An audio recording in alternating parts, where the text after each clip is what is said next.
Welcome to the Spy-Fi Guys, where we cover spy facts, spy fiction, and everything in between. I'm Christian. And I'm Zach. And today we have a microdot for you. Yes, we do. This past month has been Mission Impossible season, so I thought I would bring you a microdot all about gadgets. Alright, very curious. So the subject of today's microdot is the Dirty Tricks Department, Stanley Lovell, the OSS, and the Masterminds of World War II Secret Warfare by John Lisle. Okay. This has been featured in the Spy Museum as well as other places, and I should point out that all the stories you're about to hear are just from the first quarter of the book. Okay. There was too much for a full microdot, but I did want to share some stories, and I hope you enjoy them. The main characters of the book are William Donovan, the head of the OSS. Right, Wild Bill Donovan. And his friend/employee named Stanley Lovell, who was the American Q as opposed to Charles Foster Smith, the British Q. Fraser Smith. Fraser Smith, thank you. That's why we have you here, to remember. He was the mastermind behind the OSS, and a lot of his work involved gadgets.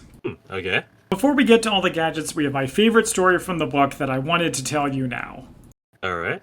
So when the OSS was getting started, they had hundreds of new recruits, and the final exam for them was they had to successfully infiltrate an American defense plant or factory or depot or something like that.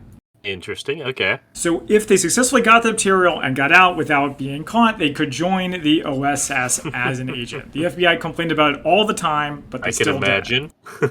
So there was one story about an agent named Robert Hall. Okay. He targeted a factory in Philadelphia that made circuit breakers and radar equipment.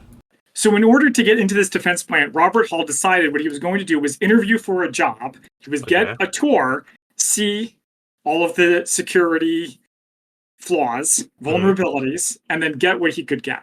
So he came up with a cover story and a resume that was very elaborate and detailed. It said he was a veteran, he had been wounded overseas, and he won over his interviewer, who he called, quote, a naive and extremely impressionable young lady. Okay. So she liked him so much that she arranged for him to meet the company's vice president, her father, for an interview. Oh, boy. Right? So Robert shows up, look around. This young lady gave him a tour. He learned what he needed to know, but decided to come back for an interview. Because if he actually got a job here, nobody would question his position at the OSS. So he met the vice president and learned the vice president loved Army and Navy football games.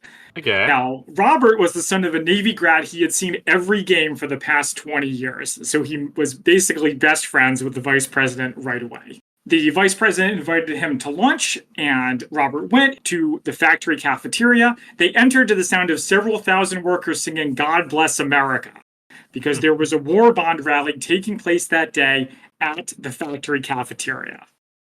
Without any warning, the vice president walked to the stage in front of the crowd and said, quote, "This gathering is honored by the presence of one of the boys from back there, a former captain in the paratroopers, wounded in action and horribly discharged." So Robert was invited to come up, say a few words while the mob of workers sang Dixie. So halfway up the walk, Robert remembered he was supposed to be injured, so he started limping from the injury he sustained overseas. He made an improvised speech where he told the workers to buy war bonds until it hurt, donate to blood banks, and so on. He asked them to write letters to the soldiers overseas because he lied, quote, "I was in a tough outfit, but I've seen men walk away from mail call empty-handed with tears in their eyes."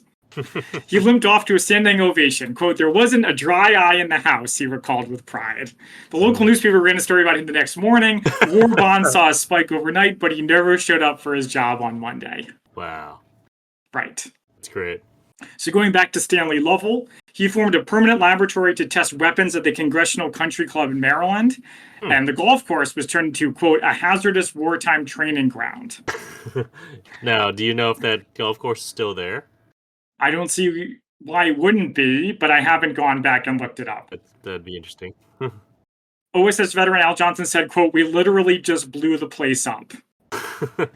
So underwater explosives testings in the water. Wow. Grenades were used to practice in the sand traps. The driving range was a rifle range. Someone nicknamed it Malice in Wonderland. And somebody said, quote, "It was like the 10 Commandments in reverse. Lie and steal, kill, maim, spy." Nice. All right, so now on to the gadgets that I know you've all been waiting for. So one of the first weapons, what was called Division 19, Lovell's division made, was a time pencil. Okay. So it was used to place an explosive and delay from 10 minutes to 14 hours. So we've seen these in Valkyrie. Oh, I didn't remember that. So the Germans Yeah, came and up I with it believe too? they call them out as being American as well. So Oh, yeah, okay. it's what they put into the explosive to set it off at the precise time. So do you remember the restraining wire that it breaks and then acid goes through a Hmm. wire? So Yep. it took them apparently several months to find a good one that worked. Interesting. So Donovan led a crowdsourcing effort. He encouraged ordinary Americans to come up with ideas for new military tech, and they received hundreds of thousands of ideas, many of which were in Vince Houghton's book, Nuking the Yep. Moon, which you may recall. So one guy kept following Vannevar Bush, the U.S. Office of Scientific Research and Development's representative, to the point where he became concerned for his own safety. So the way they got rid of him, why the Secret Service just told him, give him an interview, which Bush Okay. did. He listened to the idea and then never called him back. I think we've all been there. Oh, some of these ideas were the cat bomb. Do you remember the cat bomb from Vince's book? So sorry, listeners, you're going to have to read that book to find out more about it. Wait, not a bomb. Wait. So it was where they put the bomb on the cat and then used it to bomb a ship because the cat will always go towards a ship rather than land in the water. Cat or a bat? They're two different things. Okay. The bat bombs were also in the book. Right. 'Cause I remember the bat bombs. I don't remember the cat bombs. Yeah, well, they never actually put into practice because it's, let's say, not scientifically sound. So another time, one man drove hundreds of miles to tell Bush about an idea. Bush interviewed him and said, quote, now look, you must understand the situation in which I'm placed. If this idea was already in the hands of the military, if it was worked on intensively, it would be made very secret so that the enemy wouldn't learn anything about it. I couldn't tell you anything about what's going on because of the regulations on secrecy. I'm not saying this is the case. I'm really saying that if it was the case, I couldn't tell you about it. So the man thought the military was already working his idea, never called it back. Some more of their inventions. A major one was a silenced, flashless 22 automatic pistol, aka a silenced gun. Yeah. Donovan took it to FDR's office, where he fired it 10 times behind FDR's back into a bag of sand that Donovan had brought with him. Wow. Roosevelt didn't even notice until he smelled the gunpowder and was amazed at Donovan's invention. And Donovan gave it to the president as a gift, who joked that Donovan was the only Republican allowed to hold a gun in his presence. So less successful was the holdup. The idea was they attached to a chest a forward-facing pistol on the side of your chest. And then if you held your hands up, you could expand your chest by taking a deep breath, and that would shoot the gun. That's great. But during a day-long trial with a cocked but not loaded weapon, it accidentally fired 4 times. Oh, geez. So the OSS concluded, quote, this is emphatically not a weapon for general issue. So they also experimented with Beano grenades, which were spherical, like a baseball, easier to throw. Yes, They figured Americans raised on baseball would be easier. And the way it killed people was it stung first and then little pieces of steel into their organs. Oh. I'm not exactly sure how that's different from a regular grenade, but I don't know. So, unfortunately, during a final test at the Aberdeen Proving Grounds in Aberdeen, Maryland, nobody briefed an Army civilian engineer on how it worked. So, to the horror of us all, Lovell said, he threw it skyward and then attempted to catch it as it fell back down. Oh, no. Quote, he was blown apart. Oh, boy. So, I don't really know why that they decided the grenade wasn't really feasible, but they never ended up making it. And then finally, we'll end with a funny story. All right. Lovell had an idea to make a distraction device that would produce a scream. And he got the idea from an OSS agent who said he had been trapped inside a hotel in Berlin, wanted to create a panic in the lobby to escape. All right? Which is a very thing from the movies, very much a Mission Impossible, James Bond type thing.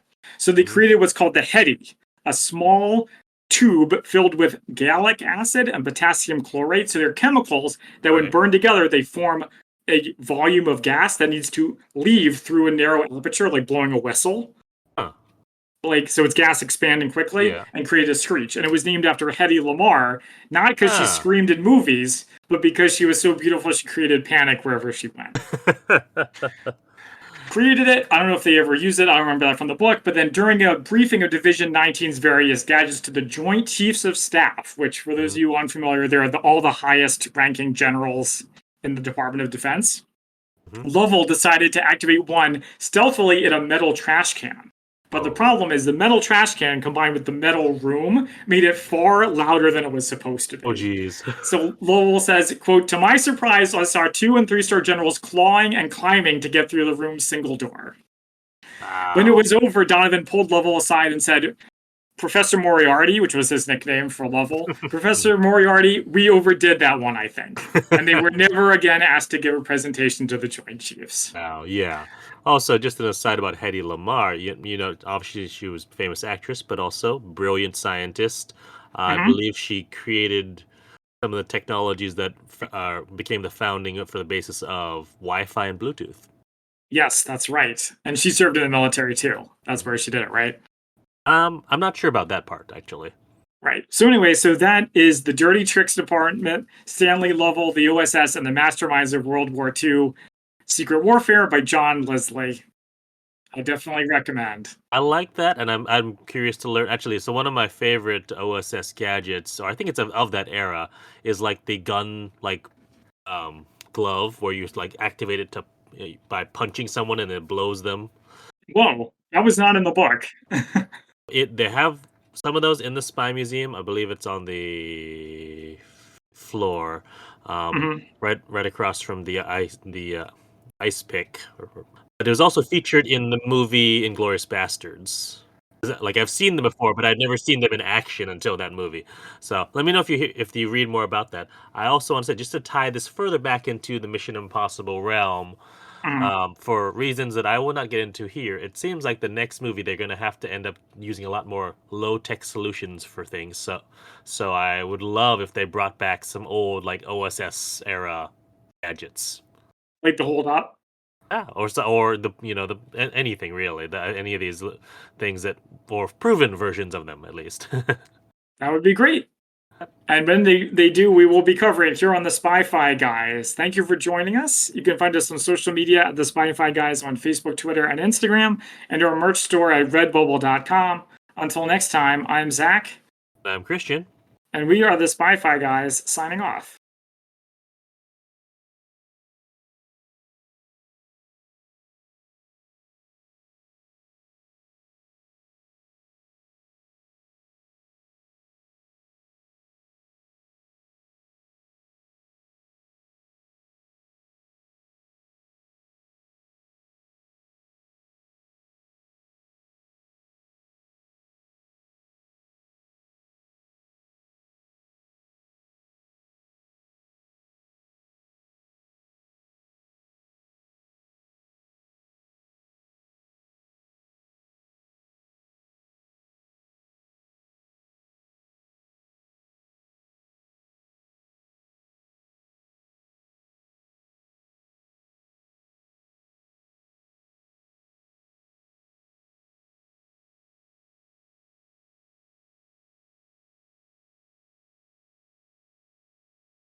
Thank you for listening. If you enjoyed our podcast, please be sure to rate and review us on iTunes. The theme music is by Jer Fitzgerald and Big Man Joe. Media reviewed by our podcast are the intellectual property of their respective copyright holders, and no infringement is intended.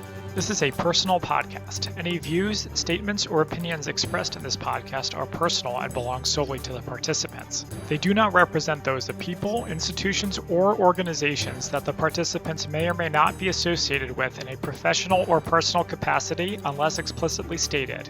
Any views or opinions are not intended to malign any religion, ethnic group, club, organization, company, or individual. You can find our podcast on social media at the Spy Fi Guys on Facebook, Twitter, and Instagram.